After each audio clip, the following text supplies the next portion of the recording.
E aí, pessoal, tranquilo? Como é que vocês estão? Na aula de hoje a gente vai terminar bem o último slidezinho de leves que a gente começou da aula da semana passada de Química da Água, Química Ambiental. E depois vai começar Química Ambiental também, mas sobre resíduos sólidos, sobre lixo, esse tipo de coisa. Bem tranquilozinho, né? Vamos lá, mão no lixo aqui, mão na massa. Primeira coisa que a gente vai começar é dessalinização da água do mar por osmose reversa. Vamos lá. A água que a gente bebe, a água que a gente considera potável, que potável é aquela água que é possível aproveitar de alguma forma, nem que seja bebendo, nem que seja na indústria, na agricultura, de alguma forma, se ela puder ser aproveitável, ela é água potável. A água potável, ela é a absurda minoria do planeta. A gente tem aí 3% de água potável e 97% do restante é água do mar. Então não é potável, porque é muito salinizada. Só que, como a gente tem muita água salinizada e pouca água potável, o ser humano começa a ver, putz, água potável uma hora vai acabar, né? É. E quando acabar, a gente vai ficar sem ter o que beber, né? É. E aí, quando acabar a água potável, o que a gente vai fazer? É. Então, tipo, o ser humano tem que achar algum jeito de conseguir transformar água salinizada, água do mar, em água potável. Então, existem duas formas de você fazer isso, mais utilizadas hoje em dia, né? As duas principais formas. A primeira forma é separar uma porção de água do mar, colocar ali no tanque, no reservatório, junto com, com uma espécie de estufa, de um recipiente, e deixar lá sobre o sol. Então a água vai evaporando, vai passando pelos canos, vai chegando no outro reservatório, formando só água, em teoria, água pura, né? Mesmo que não seja 100% pura. E naquele tanque que ficou a água anteriormente, vai ficar só o sal, a areia, minerais, esse tipo de coisa. E essa é a forma que é utilizada. Não é tão eficiente assim, porque demora muito. E tem que ter um local muito grande, né, para armazenar água por inteiro. E muitas das vezes, ainda a água que é evaporada ainda contém alguns sais. Então o sal por completo não sai. Então fica um pouquinho de sal. Agora, qual é a outra forma mais eficiente de você transformar a água do sal em água potável? É a dessalinização por osmose reversa. Primeira coisa, o que significa osmose? Osmose, vocês vão lembrar lá das células, né? Que as células elas podem os nutrientes podem passar pelas membranas da célula por difusão facilitada.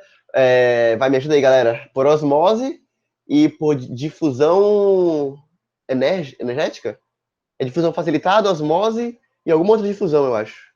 Difusão simples. Difusão simples, isso, obrigado. Então, os nutrientes, os compostos conseguem passar pela membrana por essas três formas. O que é osmose? Osmose é aquela forma de transporte onde o composto, determinada soluto, vai passar sempre do meio mais concentrado para o meio menos concentrado. É isso que acontece. Na osmose, eu tenho ali um soluto, um solvente, por exemplo, tá ali um sal que está no recipiente com água a 50 gramas por litro, 50 gramas por ml. Tem 50 gramas de ml por ml, ou 50 gramas de sal por ml de água, ali no recipiente. E aí, eu vou colocar uma película, de certa forma, vou dar uma forma de interligar com outro cano que tá ali que não tem sal nenhum. Aquele sal não existe, aquele tá só água pura. Então eu vou interligar. No momento que eu interligar, o que vai acontecer? O sal que estava no solvente a 50 gramas por ml, vai ver que tem um outro solvente ali que está puro. A concentração está igual a zero. O que ele vai fazer? Ele vai do meio mais concentrado para o meio menos concentrado. O soluto vai se deslocar do meio mais concentrado para o menos concentrado. Sei se você já deve ter visto com Ianzinho, né? Que seria Química 2.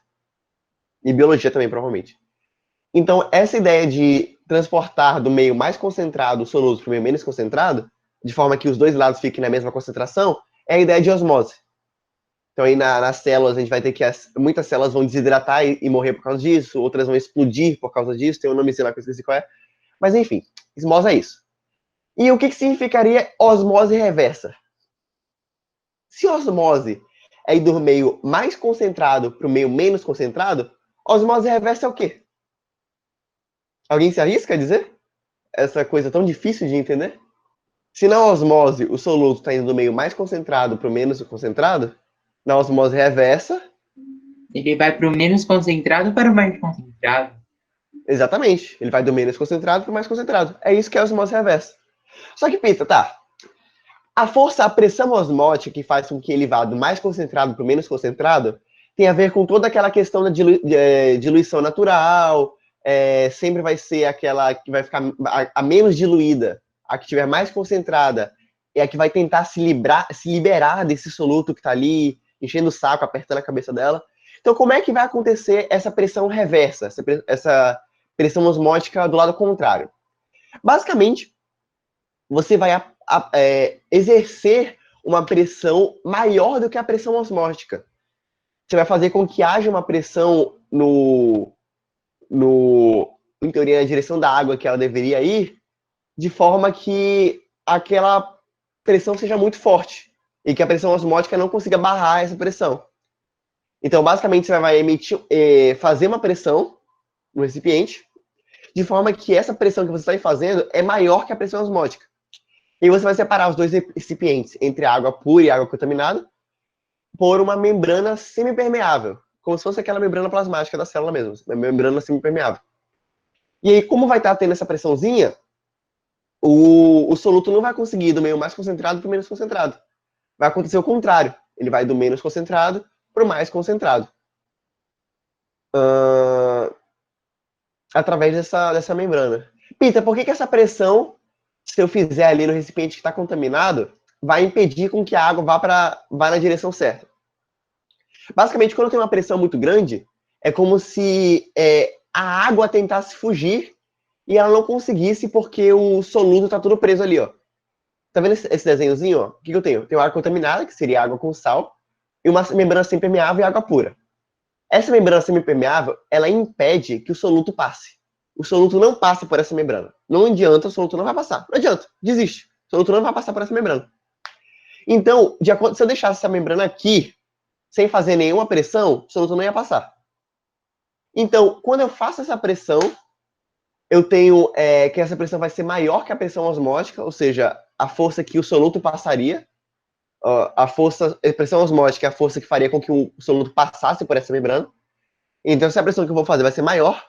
E aí, ao invés de passar o soluto, vai passar só o solvente. Só a água vai passar. E o soluto vai ficando. Entenderam? Então, quando eu aplico essa pressão aqui, o soluto vai ficando, porque essa membrana não impede que ele passe, e a água vai passando para o outro lado. É isso. Deu para entender? Nossa, meu nariz foi de base. F pro meu nariz.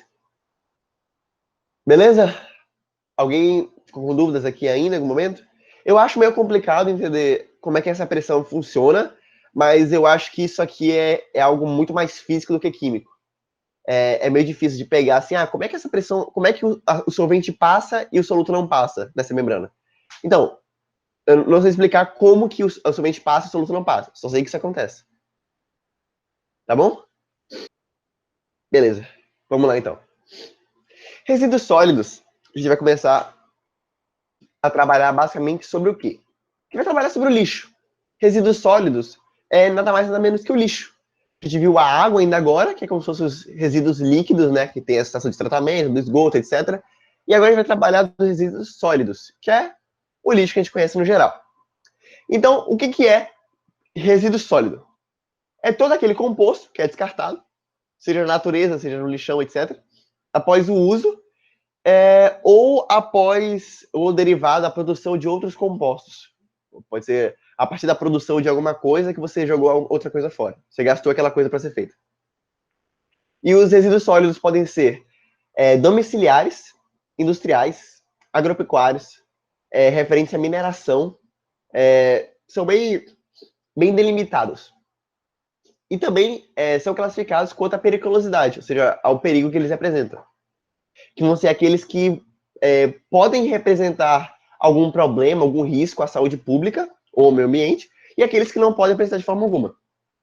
Então, esses tipos de definição de resíduos sólidos são os que a gente vai encontrar aqui pela frente. Então, primeira coisa que a gente vai entender é o que é a logística reversa. Logística reversa é um termo bem bonitinho que eu nunca tinha ouvido falar. Ouvi falar preparando a aula só pela primeira vez. E é algo que faz sentido. Por quê? O que é a logística?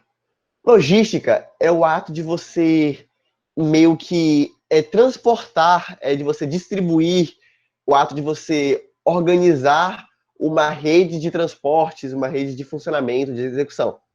Então, a logística é quando você vai pegar uma coisa e vai levar para outro lugar, vai distribuir para um lugar. Então, quando você fala, tem que organizar a logística de determinado evento de moda, por exemplo. Você vai ter que ver as empresas que vão, como é que elas vão se transportar para aquele evento, como é que elas vão se alojar naquele evento. Então, a logística tem a ver com isso, com agrupamento. Só que a logística reversa, quando a gente está trabalhando com resíduos sólidos, ela está mais relacionada não a distribuir, mas a recolher, a agrupar, a juntar. Então, quando a gente está falando de logística reversa, é quando nós estivéssemos falando de uma coleta, um juntamento. E logística reversa e lixo, coleta, quando essas três palavras estão juntas, você tem que pensar em uma coisa. Coleta de lixo. Coleta de lixo.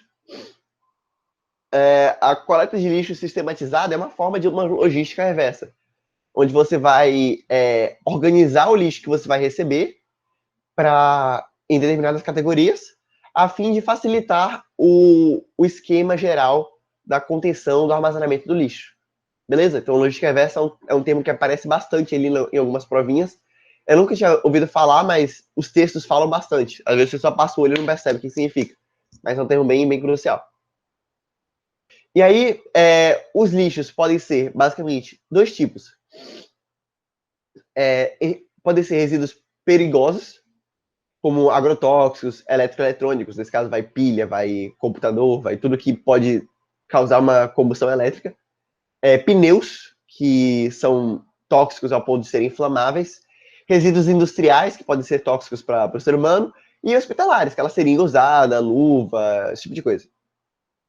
E todos os resíduos perigosos, todos, sem exceção, são de responsabilidade dos fabricantes. Então você pegou uma pilha, aquela pilha que você comprou lá, Panasonic, foi lá no mercadinho e comprou uma pilha Panasonic. Você abriu o pacote, usou, beleza? Usou aquela uma semana, que ela não dura mais que isso, pilha Panasonic é uma bosta. E depois de uma semana, acabou a pilha. O que você vai fazer? Vai jogar no lixo? Não. Você não pode jogar pilha no lixo, já começa por aí. Não pode jogar no lixo, não pode jogar no vaso, não pode jogar na rua. A pilha, computador, celular, bateria, tudo tem que ser descartado em locais apropriados para eletroeletrônicos. E esses locais apropriados têm que ser fornecidos pelos fabricantes. Ou seja, você tem que ir atrás da onde tem uma coleta de lixo especial da Panasonic, por exemplo. Toda empresa fabricante tem que ter uma forma de coletar esses resíduos perigosos eletroeletrônicos. Seja botando uma caixinha no supermercado, no shopping, depois de seu lixo, seja pagando para que alguém faça isso por ela. Elas têm que ser responsáveis por isso. E outro tipo de resíduos são os resíduos orgânicos. Resíduos orgânicos, tudo que vem da organicidade, tudo que vem da natureza. Então, todo resíduo que tiver uma origem natural vai ser um resíduo orgânico. Pita, resto de comida é resíduo orgânico. Pita, como é que eu ia falar? Eu ia falar de mais mortos, né? Mas em teoria de mais mortos é resto de comida também, não. Enfim, eu vou passar por isso. Pita, papel? Ah, mas papel não é resíduo orgânico. Eu jogo papel no bagulho, na caixa azul. Eu não jogo papel na caixa marrom. Nossa. Tá, difícil. Mas o papel, ele é uma origem orgânica. Ele vem da árvore, teoricamente. Então você vai considerar o papel como um resíduo orgânico. Mesmo que você não jogue ele naquela latinha marrom, você joga ele na latinha azul. A ideia é resíduo orgânico. Madeira também é um resíduo orgânico, obviamente, né? Plástico biodegradável, você não vai jogar na lata vermelha, você vai jogar na lata marrom, é um plástico. Ele é biodegradável, resíduo orgânico. Então, para os resíduos orgânicos, existem 3 formas de descarte. Os resíduos perigosos, eles são descartados por responsabilidade da natureza. Ou por responsabilidade das empresas fabricantes. Então, as empresas fabricantes são aquelas que vão se responsabilizar por o que vai acontecer com esses resíduos perigosos. Seja agrotóxico, seja industrial, seja hospitalar, eletroeletrônico, etc. Os resíduos orgânicos, não. Aí já fica a parte das prefeituras, das empresas privadas estabelecerem processo de coleta. Então, normalmente, o que vai ser feito com resíduo orgânico? Ou vai ser feita uma compostagem, que eu vou falar o que é, ou aterro sanitário, ou vão ser utilizados em usinas biodigestoras para produzir biocombustível, que é o que é feito também. Aí a Júlia falou que está fazendo um TCC sobre isso, especificamente descarte de medicamentos inadequados. Aqui na minha cidade foi aprovada uma lei sobre descarte nas farmácias, mas nenhuma cumpre. Cara, muito legal, Júlia. Você faz o quê, Júlia? Só para saber. Mas muito legal que realmente existem muitas leis, que vão falar de descarte de eletroeletrônico, vão falar de descarte hospitalar, até pneu. Só que as empresas não cumprem muitas vezes. Elas acham mais barato pagar a multa por não fazer isso do que gastar com o processo de fazer isso. Então, a Panasonic, por exemplo, eu sei que ela tem um processo de descarte adequado. Só que ela prefere pagar a multa por não fazer do que pagar o processo para recolher. O que é bem incôgnito, né? Então, ou seja, o que tem que ser feito? Tem que ser aumentado o preço das multas para poder fazer com que elas obriguem elas a fazer, né? ETEC, administração integrada. Ah, da hora, ETEC. Tenho vários amigos que fizeram ETEC de informática. Bacana. E, cara, é algo bem a se pensar mesmo. Inclusive, uma crítica para quem gosta de pesquisar mais. Eu não sei quem que teve a oportunidade de assistir o documentário que eu falei na antepenúltima aula, do Cowspiracy. Alguém chegou a ver aí no Netflix? Se ninguém viu, tudo bem. Tô aqui só pra dar sugestões. Brincadeira, tô de boa. Ah, você assistiu? Você gostou? Eles falam em determinado momento, bem brevemente, sobre descarte de materiais orgânicos. Que a quantidade de lixo orgânico que tem, que é descartada, é absurda. A quantidade de alimento que é jogado fora é ridiculamente alta, ridiculamente alta. E é muitas vezes jogada fora não por não prestar mais, mas só por estar sobrando. Sobrou, ao invés de dar para alguém que precisa e tal, eles vão jogar fora. E isso aí pode ser reaproveitado de diversas formas que não são reaproveitadas. E isso nos Estados Unidos, imagina no Brasil. Ah, que bom que você gostou. Cara, o tanto de redação do ensino médio que eu usei Cowspiracy foi ridículo. Eu falava tudo. Quando o tema era aquecimento global, eu falava. Quando o tema era veganismo, eu falava. Quando o tema era animal, eu falava. Tudo possível que eu falava de Cowspiracy. Que os professores não conheciam muito bem, então eu sabia que podia abusar, né? Que eles não iam ficar receosos. E um professor de português do ensino médio, inclusive, assistiu depois que eu usei na redação. Não sei se ele gostou ou se ele queria ver se eu tava falando merda. Mas enfim, beleza? Alguma dúvida aqui quanto à logística reversa? O que significaria?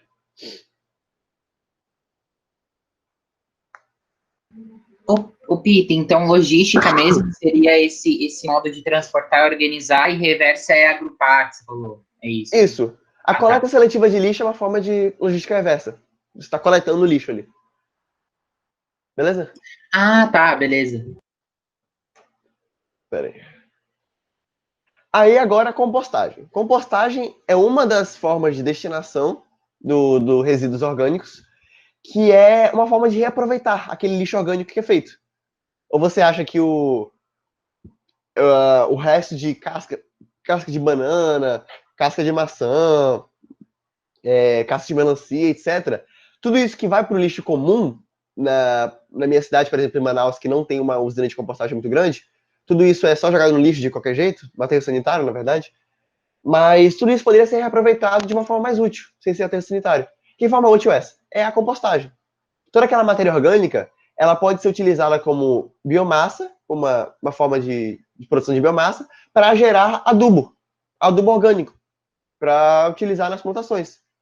Então você vai pegar esse lixo de biomassa, lixo de origem orgânica, e vai produzir esse adubo orgânico. O adubo pode ser orgânico, pode ser inorgânico também. Quando ele vem derivado de compostos nitrogenados, compostos fosfáticos, acho que fosfáticos. Compostos com fósforo. Normalmente são inorgânicos, né? São aqueles compostos mais artificiais. Mas os adubos orgânicos são muito eficientes também. Inclusive, quem tem plantinha em casa já deve ter dado casquinha de limão para a planta, deve ter dado uma casquinha de melancia. Não sei se já fizeram isso, mas eu já fiz, que realmente ajuda bastante no adubo das plantas. Se você nunca fez isso na sua planta, dê porque ela tá só bebendo água ali, coitada, não faz nada. Só vive de água o dia todo. Dá uma melanciazinha para ela, dá uma laranjinha, uma bagacinha de laranja, aquele que você não comeu, sabe? Na real, tem que depender muito da planta, né? Formal. Não é assim aleatoriamente, depende da planta que você tiver em casa. Mas dá uma pesquisada sobre a planta que você tem, que algumas frutinhas, verdurinhas podem ajudar na formação delas. Porque só beber água o dia inteiro é foda, né? Mas enfim, como é que funciona esse processo de adubação, de produção de adubação orgânica a partir da compostagem? Basicamente, você vai agrupar todo esse lixo orgânico, que ao invés de você jogar numa lata normal de lixo, você vai colocar ali numa reserva de alimentozinhos e vai colocar numa pilha. Vai colocar ali numa pilha de compostagem. Nessa pilha, você vai deixar meio abafadinho, meio abafado ali para desenvolver bactérias, desenvolver micro-organismos, e bastante úmido, para conseguir desenvolver esses seres vivos mais decompositores, né? E a partir da decomposição dessa biomassa, vai começar a ser geradas diversas reações de oxidação, os micro-organismos vão atuar bastante ali dentro, de forma com que vão produzir muito calor, vão produzir muita matéria inorgânica a partir disso. Então, a partir da matéria orgânica, eles vão produzir matéria inorgânica. Que matéria inorgânica é essa? São os compostos fosfáticos, são os compostos nitrogenados, os compostos sulfurados, que são incorporados pelas plantas para melhor funcionamento, para melhor produção de nutrientes. Então, quando eu tiver ali mais ou menos nesse aspecto de 90 a 120 dias ali, nessa pilha de compostagem, etc., como está mais fechadinho ali, mais ou menos, a temperatura vai subir muito. Como a temperatura está subindo, todos os agentes patogênicos vão morrer. Agentes patogênicos são aqueles que podem causar alguma doença, tipo uma bactéria que seja verminosa, uma verme. Verme, às vezes, até que é utilizado na dupla, mas enfim. Um vírus, alguma coisa assim, normalmente são mortos por causa dessa temperatura mais elevada. Enquanto isso, os micro-organismos estão ali, decompondo a matéria orgânica e liberando calor, liberando dióxido de carbono, liberando metano, tudo fechadinho. E é interessante que esse metano e esse dióxido de carbono são o quê? São gases de efeito estufa. Se são gases de efeito estufa, você tem que parar pra pensar, Pita, calma aí. Peraí, calma aí. Vai com calma, Pita. 2 semanas atrás, você falou pra mim que o ser humano estava produzindo muito gás metano, estava produzindo muito gás de dióxido de carbono.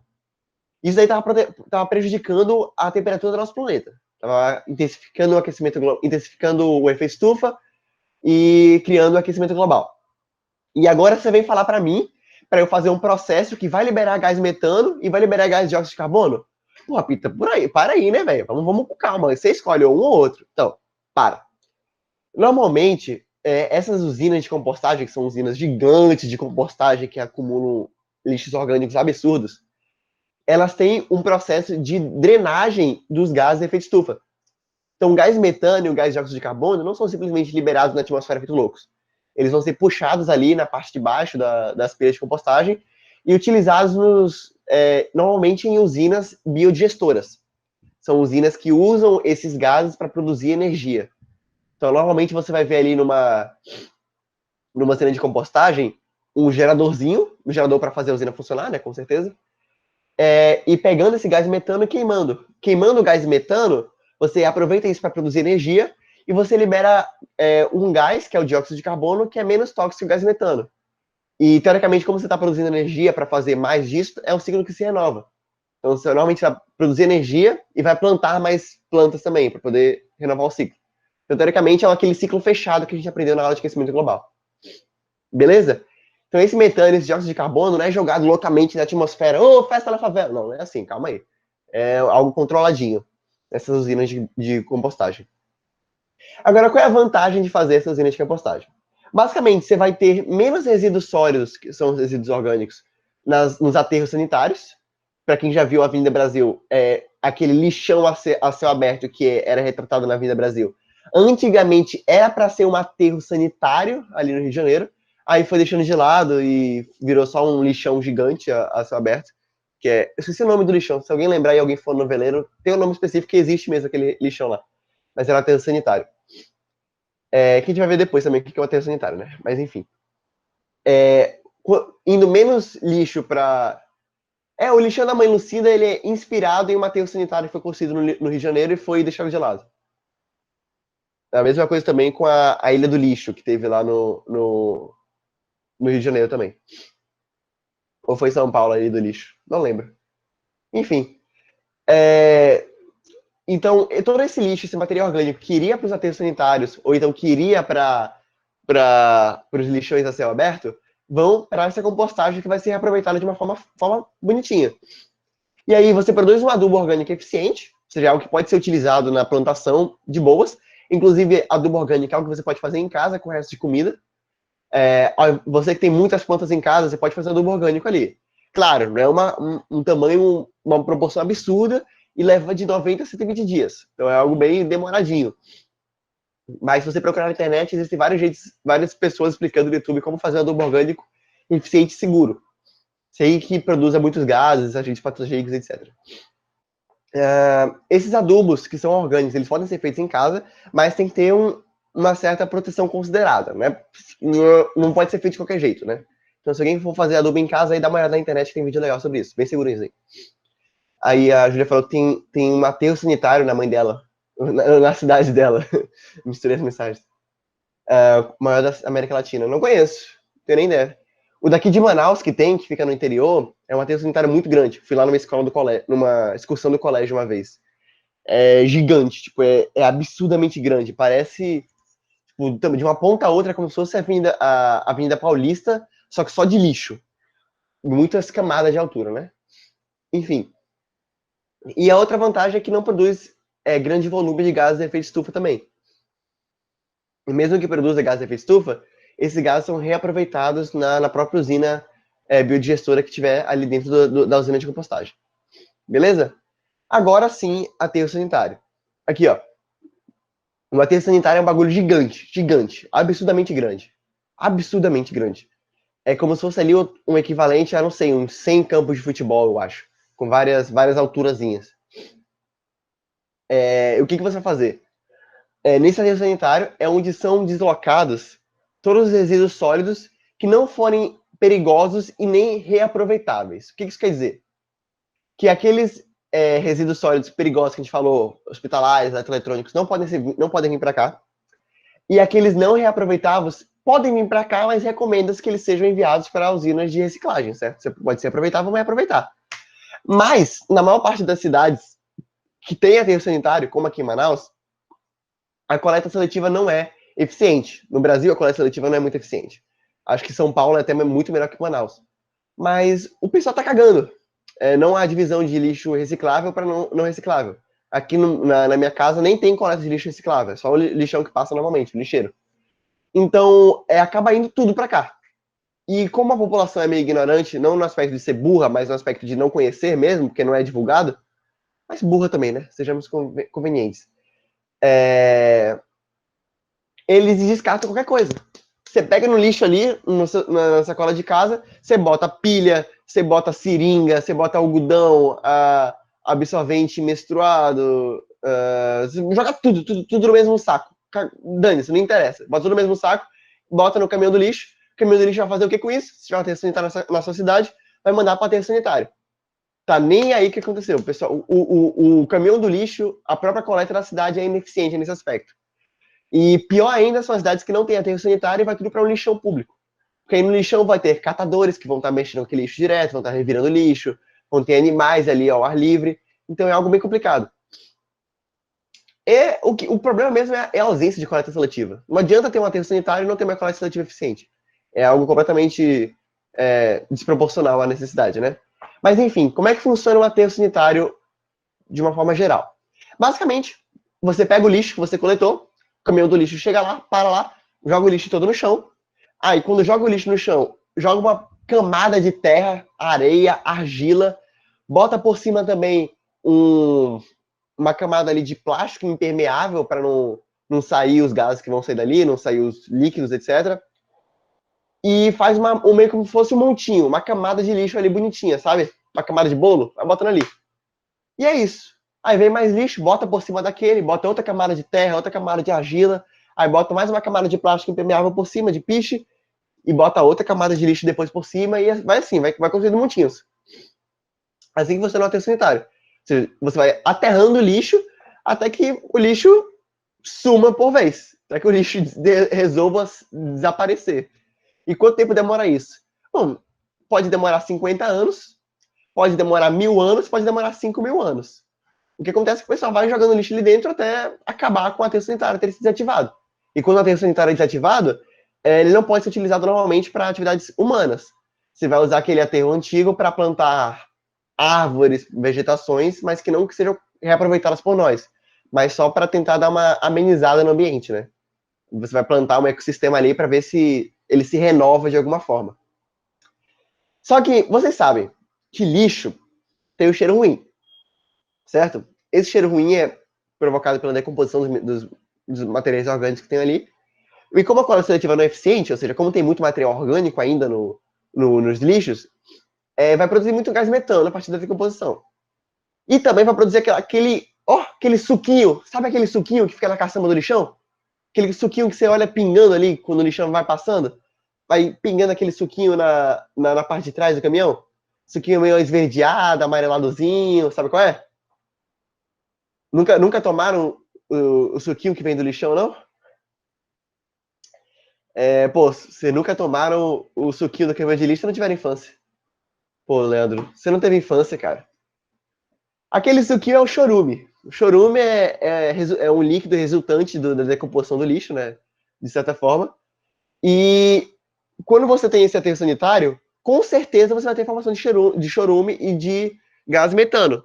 Só que como ele é todo revestido assim, revestido por barro e toda a camada é revestida por uma película impermeável, esse chorume ele não vai contaminar o solo, porque para baixo tem uma película de plástico que não permite que o chorume passe para baixo, e também não vai sair. Então o chorume vai entrar em decomposição ali junto com o lixo, embaixo, preso. Então ele não pode contaminar o solo, não pode contaminar os lençóis freáticos, etc. Também não pode fugir para a atmosfera. Então o chorume e o metano ficam presos ali entre aquelas películas de plástico impermeável e as camadas de argila. E o objetivo principal é decompor de fato a celulose que está nos materiais em metano ou dióxido de carbono e decompondo de certa forma. Normalmente, tem dutos em cada camada de lixo, você vai ter dutos para pegar esse chorume e esse gás metano aí que vai sair dessas camadas. O que você faz com o chorume e gás metano? Aproveita para biocombustão, para evitar uma combustão de um gás tóxico, né? Você vai usar ali no biodigestor para produzir energia, seja para acender a luz do próprio aterro, seja para mover as máquinas que estão funcionando ali. Mas é isso. Alguém tem alguma dúvida quanto como funciona o aterro sanitário? Ô, Peter, então eles usam esse chorume para conseguir proteger que nem a terra e a argila, é isso? Oi? Eu não entendi muito bem. O chorume? É, Não, o chorume ele é tóxico. Não é algo que você pode deixar livre no ambiente. Então eles puxam esse chorume dos solos por um cano, por uma rede de dutos e mandam para o biodigestor junto com o gás metano. Lá esse chorume sofre combustão e é emitido um gás menos tóxico do que o próprio chorume. entendi. Ai, que nojinho. Mas o chorume não pode ir para o solo. O chorume é completamente tóxico para o solo, para os lençóis freáticos, etc. Beleza? Beleza. Agora, reciclagem. Reciclagem eu acho que é mais tranquilo, né? Faz mais sentido para vocês. Acho que todo mundo já deve ter visto um pouquinho de reciclagem na vida. Mas, basicamente, cada espécie de material pode ser reciclado, pode ser reaproveitado. Eu vou passar aqui só tentando bater diretamente nessas espécies, já que a gente já provavelmente deve ter visto isso em algum momento aí, né? Mas o ferro, qual que são a vantagem de você reciclar o ferro? Reciclando o ferro, você vai ter mais minérios de ferro disponíveis na natureza, porque se você vai estar reciclando o ferro, você vai estar precisando extrair menos. Então já dá uma ajuda aí. Menos gastos, porque extrair o ferro é mais caro do que você reaproveitar um ferro que já está ali meio que produzido, né? Você vai ter que transformar. E menos CO2, dióxido de carbono, emitido nas siderúrgicas. Porque nas siderúrgicas você vai usar o quê? Você vai usar a queima do carvão, como a gente já viu lá, que é o... Nossa, até esqueci o nome do carvão específico que é usado nas siderúrgicas. Mas, basicamente, não vai ser queimado tanto carvão assim para produzir ferro nas próprias usinas. Você vai ter o alumínio, que alumínio é a própria latinha de refrigerante, né? Latinha de cerveja, que seria ver ali seu pai, sua mãe, sua avó dando aquela pisada para botar no lixo, ou então para dar para catador de latinhas. Que reciclando o alumínio, você vai ter um menor consumo de energia elétrica. Por quê? Porque as usinas que produzem alumínio demandam muita energia elétrica. Vai ter menos vazamentos e contaminações, porque a extração do alumínio muitas vezes contamina lençóis freáticos, contamina rios, contamina o próprio solo, porque o alumínio, quando ele é extraído da natureza, ele é muito tóxico. Então pode acontecer essas contaminações se não for extraído corretamente. E vai ter menos gastos, porque é mais barato você reaproveitar alumínio do que você extrair alumínio da natureza.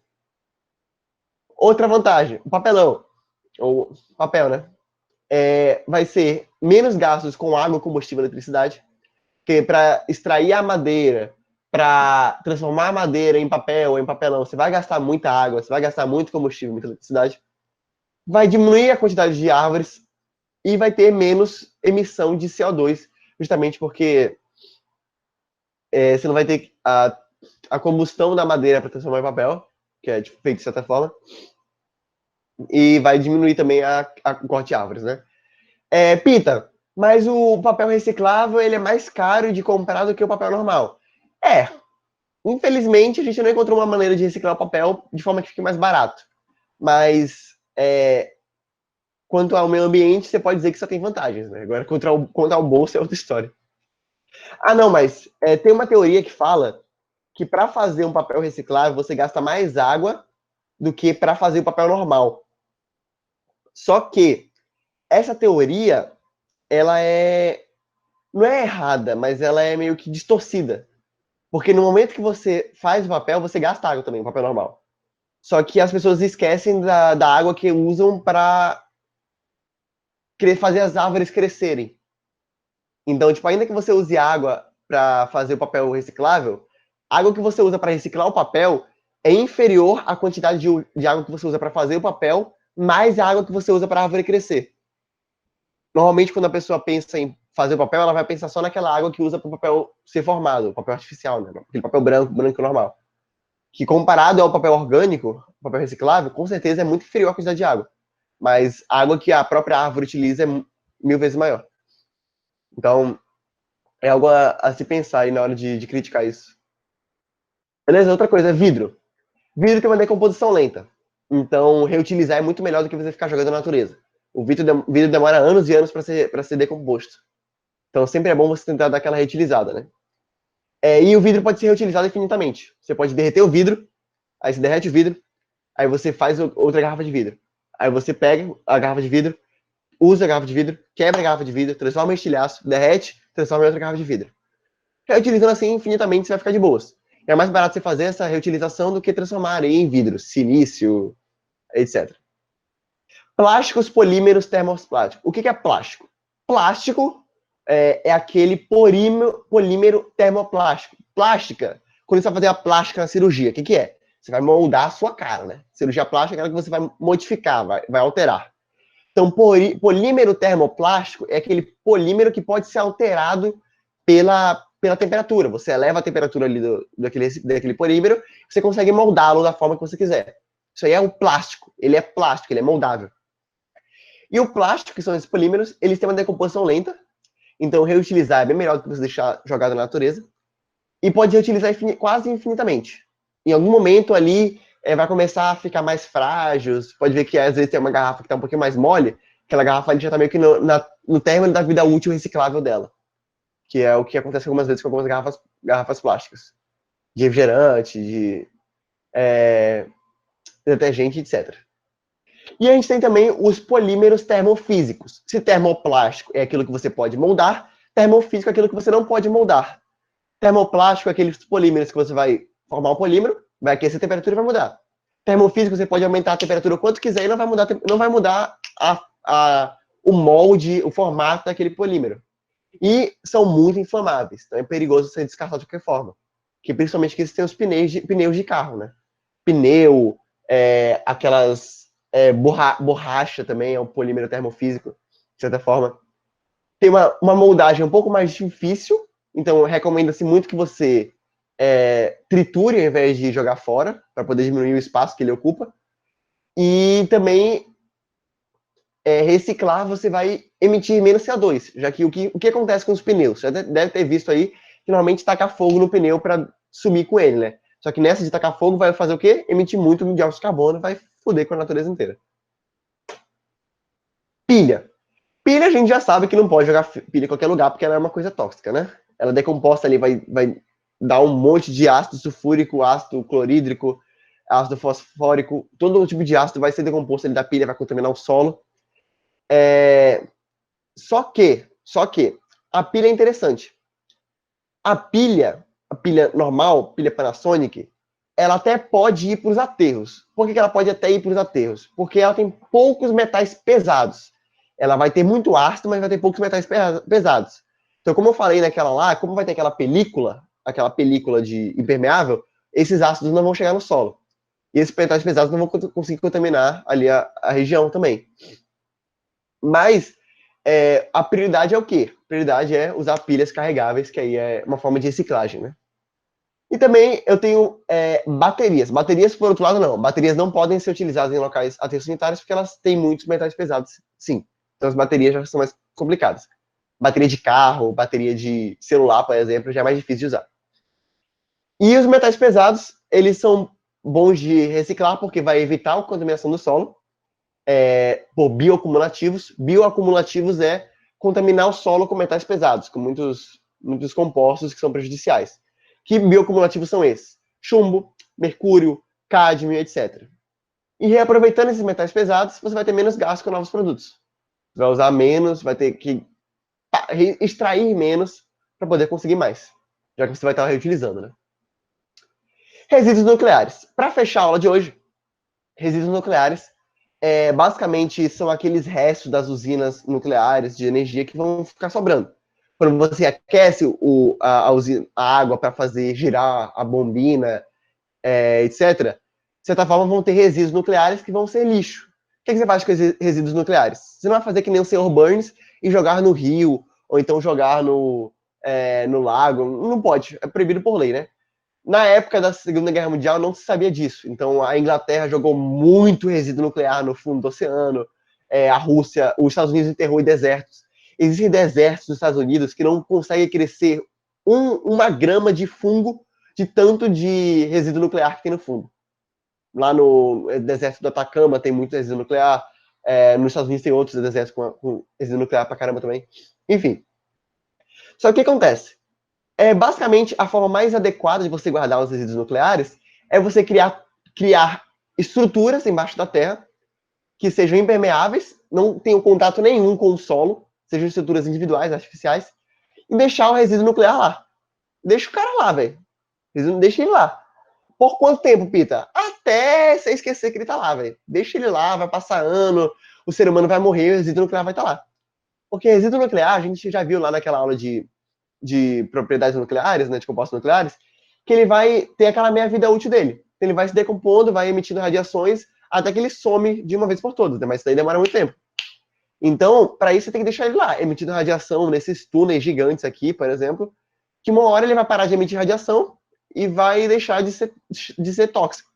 Nessa hora, você vai pegar, vai jogar no lixo, vai pegar outro e vai colocar lá no lugar. É basicamente isso que acontece. E tem que tentar evitar a maior quantidade de contato com esse resíduo nuclear possível. Essa é a forma mais adequada que encontraram até hoje, é a que o pessoal faz ainda. Que resíduos nucleares são esses? São restos de plutônio que não serve mais para aquecer a água, né, que já está meio desgastado, mas emite radiação, e urânio também, mesma coisa. É isso, galera. Acabamos a aula por hoje. É isso que a gente tinha de aula aqui. E acabamos o conteúdo também. Espero que vocês tenham gostado das aulas. A gente passou o quê? Foram 27, 28 semanas ao todo batalhando todo dia. E conseguimos chegar aqui até o último conteúdo de boas. Temos uma listinha para vocês, listinha de água e de resíduos sólidos, então faça a listinha.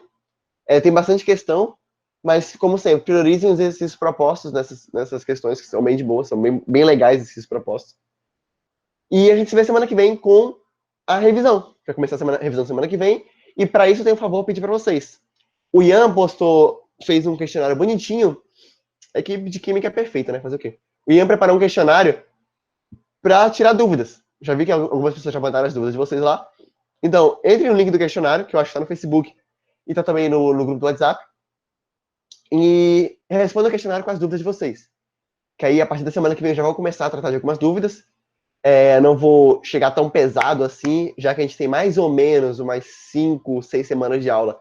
Vou tentar pegar um pouco mais devagar com os assuntos, que são mais críticos, se vocês tiverem mais dificuldades. E se tiver alguma dúvida assim, não sei, coloca no questionário, manda para mim no mensagem no WhatsApp. Se for uma questão específica que você viu lá no começo do semestre e não sabe como é que faz ainda, manda para mim no WhatsApp, ou então qualquer coisa assim, que aí eu trabalho em sala com vocês, tá bom? Então a aula é isso. E é isso aí, pessoal.